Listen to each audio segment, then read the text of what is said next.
virginité, concept relatif à une personne n'ayant pas encore eu de relation sexuelle, est un fait social, culturel et même religieux. Alors, cette thématique assez intéressante est donc au centre de ce plateau co-animé avec John Yulu et Clotilde Osebi. Bonjour à vous. Bonjour. La virginité, cette notion considérée par certains comme sujet tabou, nous sera donc décortiquée sur ce plateau par la sœur Agapé Ngoma, artiste musicienne évoluant dans le gospel. Bienvenue sur ce plateau, la sœur. Merci, Marielle. Alors, comme problématique ce matin, doit-on rester vierge jusqu'au mariage? Donc, je dirais oui tout de suite. Pourquoi? Parce que dans la pensée du Créateur, l'homme comme la femme doivent rester vierges jusqu'au mariage. C'est vrai qu'on parle de virginité, mais il faut distinguer. Donc, l'homme vierge est appelé puceau. Chez la femme, bien sûr, on peut dire pucelle. Et donc, l'homme qui a son premier rapport sexuel, ici, on parle de dépucelage. Et chez la femme, on parle de défloration. Pourquoi de défloration? Parce que c'est la première pénétration vaginale. La femme, en elle, quand elle naît, elle a ce qu'on appelle l'hymen. Donc l'hymen, c'est la membrane qui sépare la vulve du vagin. Et quand il y a pénétration, cette membrane se rend et il y a un écoulement de sang. C'est à partir de là qu'on parle de la défloration. Et selon donc le plan du Créateur, la femme doit rester vierge jusqu'au mariage, comme l'homme d'ailleurs, mais sauf que c'est difficile de prouver la virginité de l'homme. Chez la femme, c'est facile parce qu'il y a cette membrane qui se rend et il y a ensuite écoulement du sang. Pourquoi est-ce qu'elle doit rester vierge? Le premier rapport sexuel ici chez la femme, c'est comme un rituel. Nous prenons tout à la légère. C'est un rituel parce qu'après avoir béni le mariage, donc devant les hommes, le mariage a été béni, après le couple se retire. Donc on parle ici de la nuit de noces, le couple est seul. Et à ce moment-là, quand il y a pénétration, ce sang qui coule, c'est comme un sceau, c'est comme un cachet qui vient sceller ce mariage. Et la Bible parle ici de la trace de l'homme dans la femme. Et cette trace, elle reste au niveau de l'âme. Donc, une fille qui a été déviergée, je vous assure, s'il y a des femmes qui me suivent, n'oublieront jamais cet homme qui est passé par là pour la première fois. Et l'homme aussi, s'il est vraiment conscient et sérieux, s'il est vrai, vous dira qu'il n'a jamais pu oublier cette fille qu'il a eu à dévierger. C'est naturel, tout à fait. Qu'il a eu à dévierger. Et je vous dis qu'aujourd'hui, je connais un monsieur qui a 70 ans, qui regrette cette fille qu'il a eu à dévierger et qu'il n'a pas épousée. Il a 70 ans. Mais il me dit, je regrette. Voilà. Nous poursuivons avec cet entretien alors. Sur Agapé, nous sommes sans ignorer que la notion de la virginité, à un certain moment, est associée à celle de la pureté et de l'honneur. Êtes-vous du même avis? Je partage une fois de plus cet avis. La virginité, c'est une gourde de miel. C'est un cadeau que la jeune fille, donne à son mari le jour de la nuit de noces. La virginité, c'est le symbole de la candeur, le symbole de la blancheur. La virginité vient ici honorer le mari, honore la famille et la fille elle-même. Ici, en perdant sa virginité le jour de sa nuit de noces, elle cesse de devenir une jeune fille, elle devient une femme. À ce moment-là, elle cesse d'être un enfant, elle devient une femme qu'on honore et que son mari honore. Je vous assure, demandez à tous les hommes, ils vous diront, oui, j'aimerais bien épouser une vierge. Même ceux-là qui sont des vagabonds sexuels vous diront, je suis à la recherche d'une vierge. J'en ai rencontré. Nous allons y revenir certainement. La sœur Agapé, oui. Et de nos jours, rester vierge jusqu'au mariage, challenge difficile à relever. Alors, selon vous, comment réussir cet exercice? pour réussir cet exercice, les parents doivent aider les enfants. Donc, du temps de nos parents, il y avait des mariages, je ne dirais pas précoces, mais déjà à l'âge de 17 ans, 18 ans, la fille était casée. Donc, c'était facile de suivre la virginité de sa fille jusqu'à 18 ans, parce qu'on savait qu'à partir de 18 ans, elle allait se marier. Mais aujourd'hui, ça devient difficile parce qu'il y a le chômage qui est là. Donc, l'homme peut avoir la volonté d'attendre, ou la jeune fille, mais n'oublions pas que nous ne sommes pas des bois ni des... nous sommes faits de chair et de sang, pas de bois ou de fer. Donc, il y a ces pulsions, il y a ces passions, il y a ces envies charnelles qui naissent. Et il y a des parents en Afrique de l'Ouest, par exemple, qui ne rejettent pas le monsieur qui s'intéresse à leur fille. Mais dans notre société, dès qu'il y a un jeune homme qui est là autour de notre fille, on dit « Toi là, je ne veux plus te voir ici, à côté de ma fille, ici, non ?» Non, le monsieur est sérieux. Ce que vous devez faire, c'est d'attirer ce monsieur. Quand vous attirez ce monsieur, lui-même, il prend peur, il dit « Ah, ça veut dire qu'on me considère. Donc, je ne dois pas faire des bêtises avec cette fille. » Ça veut dire que ses parents la considèrent tellement que moi aussi, je dois prouver à ses parents que je la considère. Et les parents de ce jeune-là doivent accompagner leur fils, réunir ce qu'il faut pour la dot, pour pouvoir l'aider à doter cette jeune fille et à la mettre chez elle à la maison. J'ai étudié quelque part en Afrique de l'Ouest. Donc en première année, les parents, donc quand le jeune disait « je m'intéresse à cette jeune fille », il s'arrangeait déjà à économiser pour qu'au plus tard, à la licence, qu'il puisse faire la dot.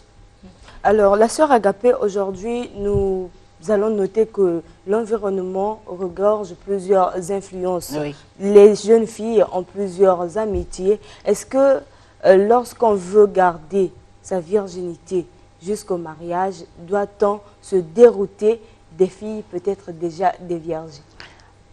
Non, je ne pense pas. Au contraire, il faut d'abord s'éloigner des choses qui viennent nous embrouiller, comme la pornographie.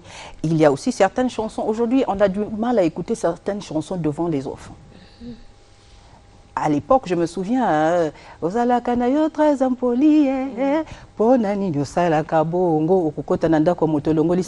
ça éduque. Voilà.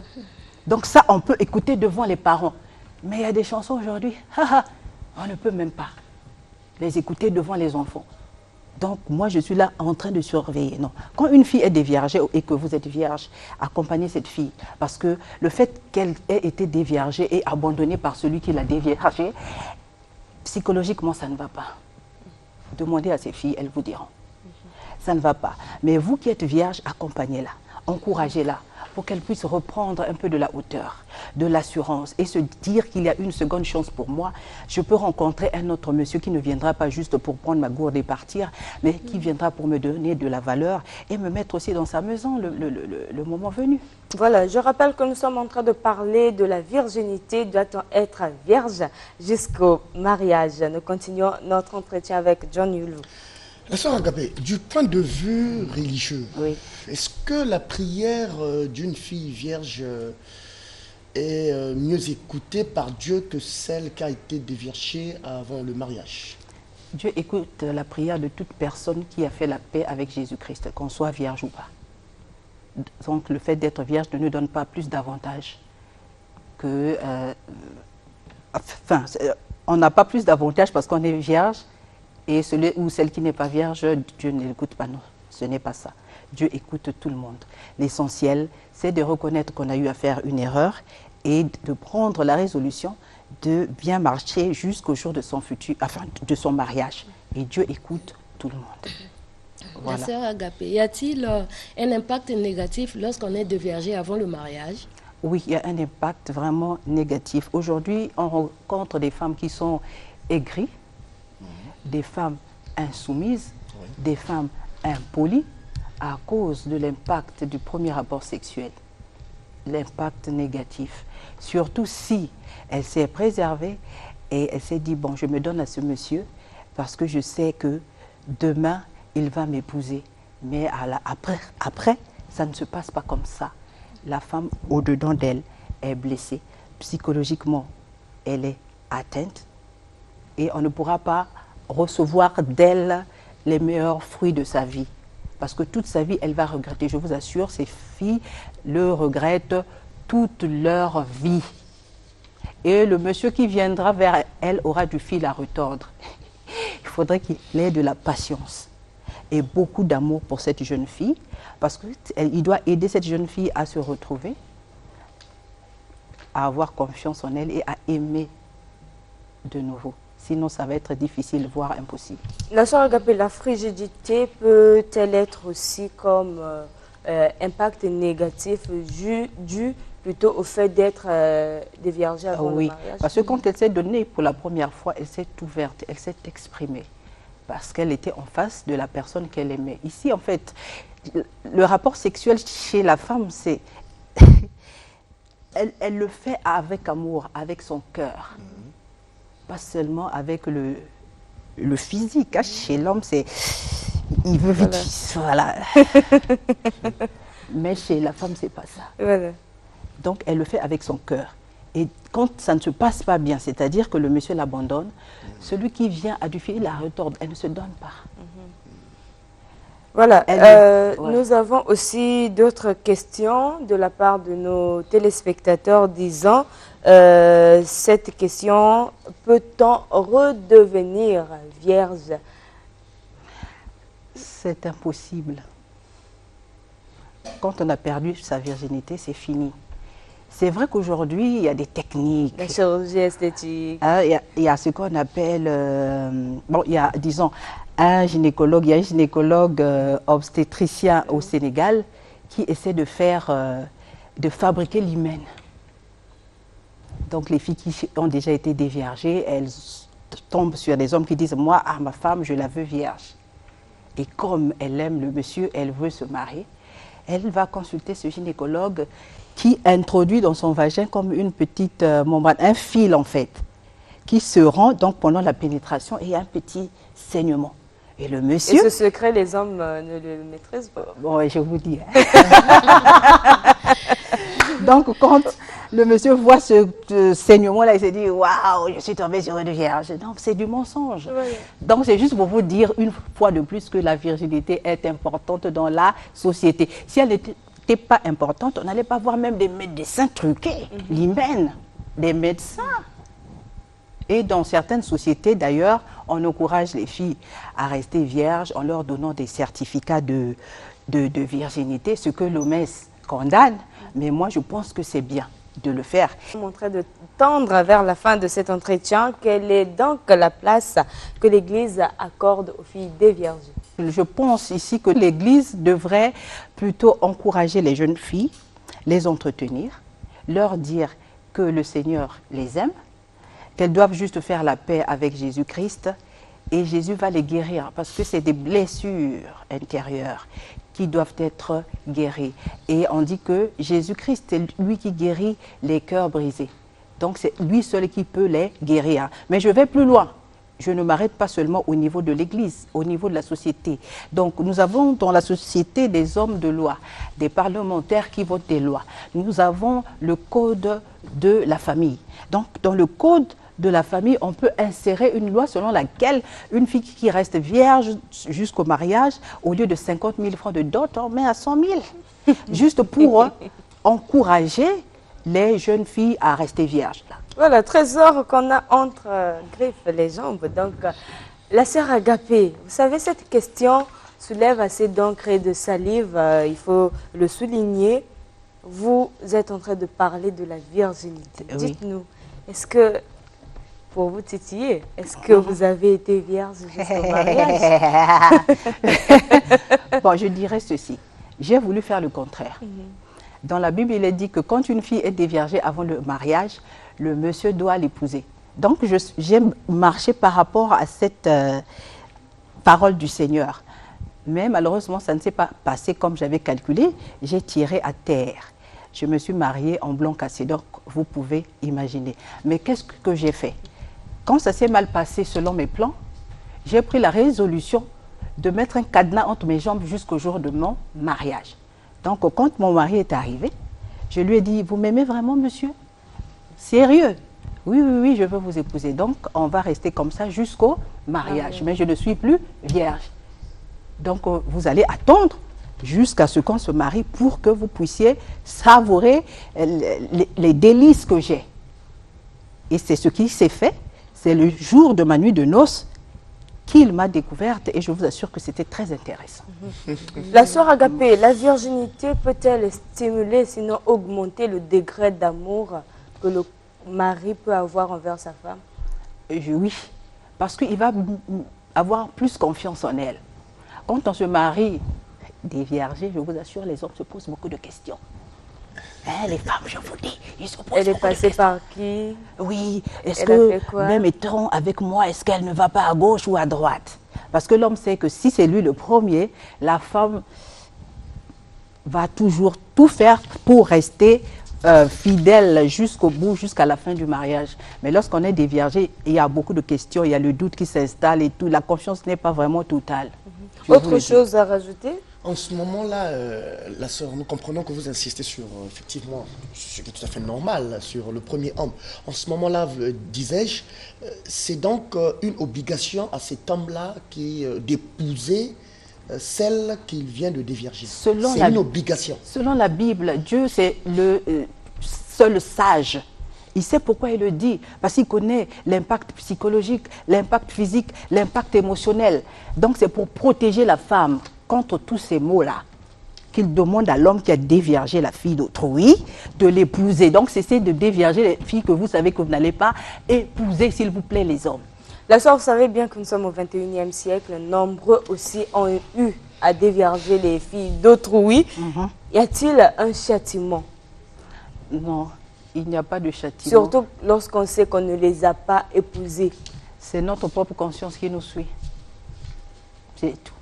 C'est notre propre conscience. Donc vous aurez votre conscience derrière vous qui vous dira vous avez mal fait, vous avez mal fait, vous avez mal fait. Merci. Voilà. Nous sommes pratiquement à la fin. Avez-vous un conseil particulier à prodiguer aux jeunes qui nous suivent en ce moment? Oui, je demanderai aux jeunes de s'abstenir jusqu'au mariage. Donc si vous êtes vierge, s'il vous plaît, restez vierge. Les mamans, veillez sur vos filles, s'il vous plaît. Elles sont des trésors, surtout si elles sont encore vierges, s'il vous plaît. C'est votre honneur, c'est l'honneur de votre fille, de votre famille et aussi de la société. Si vous n'êtes plus vierge, plutôt abstenez-vous. Les rapports sexuels, vous en aurez dans le foyer, vous serez fatigué. Oui, vous serez fatigué. Il y a des femmes, il y a des hommes qui disent, mais ma femme, là, je lui demande des dire, parce que ça fatigue. Mais quand on n'est pas marié, là, on veut faire ça tout de suite. Donc, il y a une psychologue britannique qui a dit, j'aimerais lire cette phrase. Elle a dit dans les films porno, les femmes sont dépeintes comme toujours sexuellement disponibles. Elles ont des corps de rêve. Les hommes ont des érections permanentes. Ces représentations irréalistes exercent une certaine pression mentale sur les jeunes qui sont tentés d'aborder leur sexualité de manière plus complexée. Donc il y a la super exposition à la pornographie aujourd'hui, des contenus à caractère vraiment sexuel dans les médias, la musique actuelle, dans les réseaux sociaux qui font que les jeunes pensent que la virginité n'est plus d'actualité. Voilà, merci pour ce mot de fin. Vous avez toujours des thèmes assez intéressants pour mieux s'abreuver ou bien continuer à poser des questions. Comment vous contacter? Pour me contacter, voilà, vous pouvez... Est-ce que je peux dire que je suis aussi chanteuse? Oui, j'allais y arriver, donc on a quand même droit aussi à une belle mélodie avant de se séparer. Donc je suis joignable au 242 06 451 24 88 et je vous exhorte à visiter ma chaîne YouTube Agapé Ngoma et ma page Facebook Agapé Ngoma. Voilà. Une petite mélodie. Une petite mélodie. Alléluia. Vous allez chanter avec moi. Alléluia. Alléluia. Alléluia. Alléluia. Alléluia. Alléluia. Alléluia. Alléluia.